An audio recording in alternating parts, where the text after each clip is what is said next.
साथीहरू नमस्कार। आज म लोकल कुखुराको झोल बनाएर देखाउने छु हजुरहरूलाई आफ्नो तरिकाले, नेपाली पारामा। यो चाहिँ मेरो मामा घर हो। आज यहाँ हाम्रो कार्यक्रम चाहिँ लोकल कुखुरा काटेर खाने भएको छ। मामाले पालेका कुखुराहरू छन् जुन चरिरहेका छन्। धेरै ठुला त छैनन्, अलि ठिक्का। यो रुख पछाडि चाहिँ लुकेको सेतो भाले छ एउटा। आज यसको दिन बिग्रिएको छ।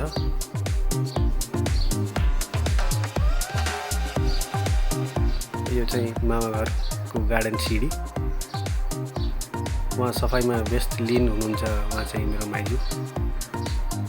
उहाँले आफ्नै बारीको सागपात टिपेर पकाउने तयारीमा हुनुहुन्छ।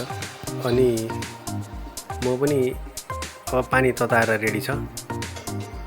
अब त्यो भालेलाई कसरी छोप्ने भन्ने तयारीमा छु। बाहिर चाहिँ यिनीहरूलाई छोप्न अलि गाह्रो नै हुन्छ।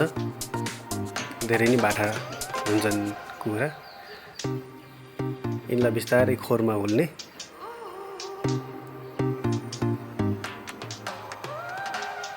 अनि यो चाहिँ अलि लाटो परेछ के हो, भित्र पनि जान नसक्ने कन्डिसन छ यसको।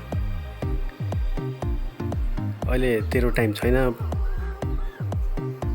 अहिले रेस्ट गर।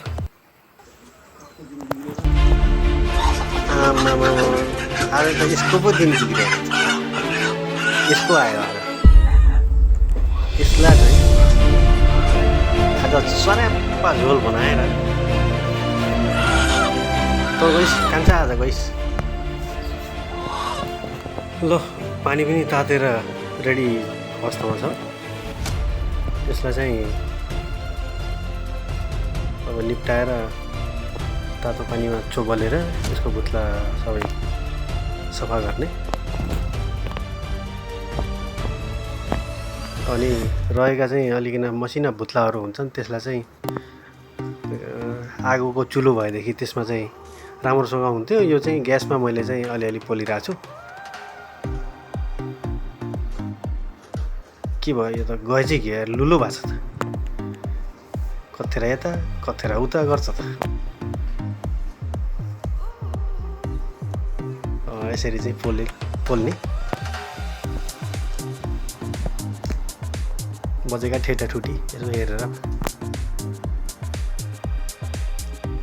गयो कान्छु गयो।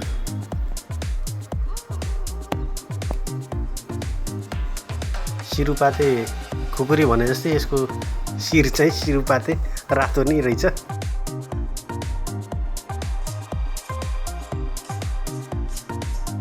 अलिअलि दाउमा धार पनि लगाउनु पर्यो।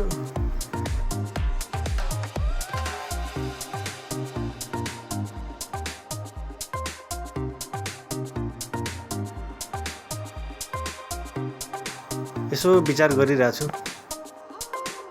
यो सानो कुखुराका साना पिस चाहिँ कति सानो बनाउने।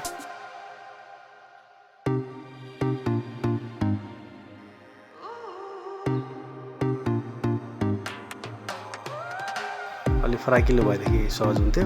यो चाहिँ अलि पहाडी या लोकल टाइपको अचानो पर्यो।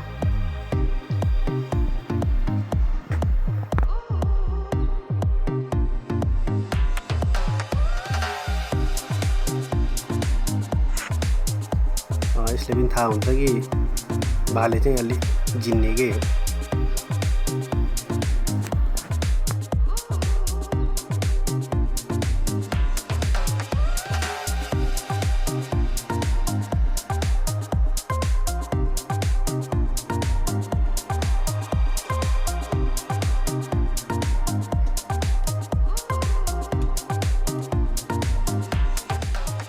लगभग पिस साना भइसक्यो।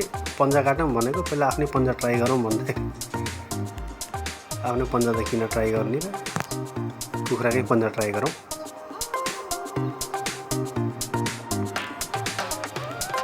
ल कटिङ पुरा भयो, पिस पनि साना मजेदार भयो।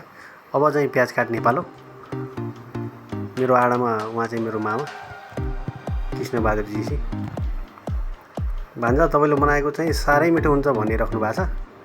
भाइले पनि रिकमेन्ड गरेछ। म फेरि मक्खै परेर मजाले प्याज काटिरहेको छु। मिठो त होला नहोला,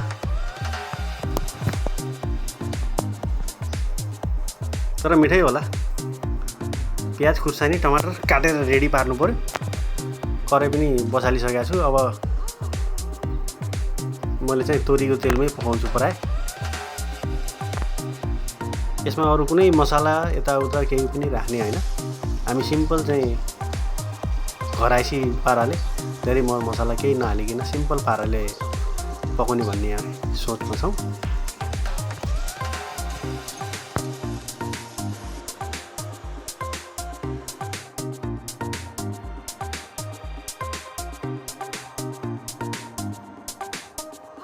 अदुवा लसुनको पेस्ट बनाएर चाहिँ त्यसको अलि स्वाद बेग्लै आउँछ। लगभग प्याज पनि अब रातो भइसक्यो। यसमा मासु राख्नु पर्यो।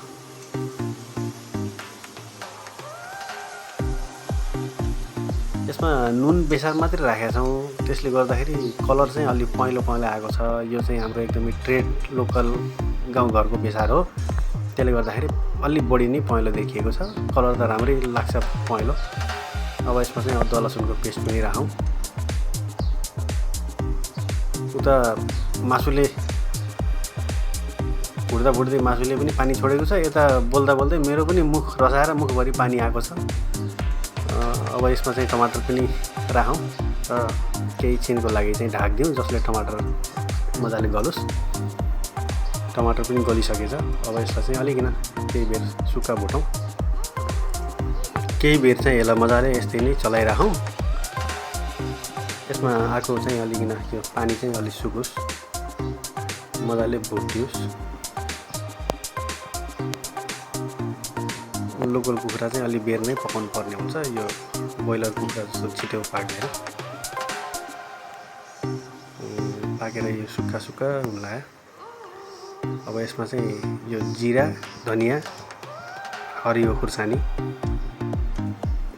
मिक्स गरेर पिसेको मसलाहरू राखौँ। लोकल कुखुरामा लोकलै मसला हुनुपर्छ, जिरा धनियाँ। अब लोकल कुखुरामा चाहिँ लोकल पाराले झोल त हुनै पर्यो। मजाले झोल 5वटा ओला चाहिँ चुर्लुम्मै डुब्ने गरी झोल चाहिँ मजाले हुनु पर्यो। अनि यसमा चाहिँ अब यो यसको फाइनल टच यो हरियो धनियाँ दिएर यसलाई मजाले उमालिसकेपछि खाना पनि साह्रै मिठो।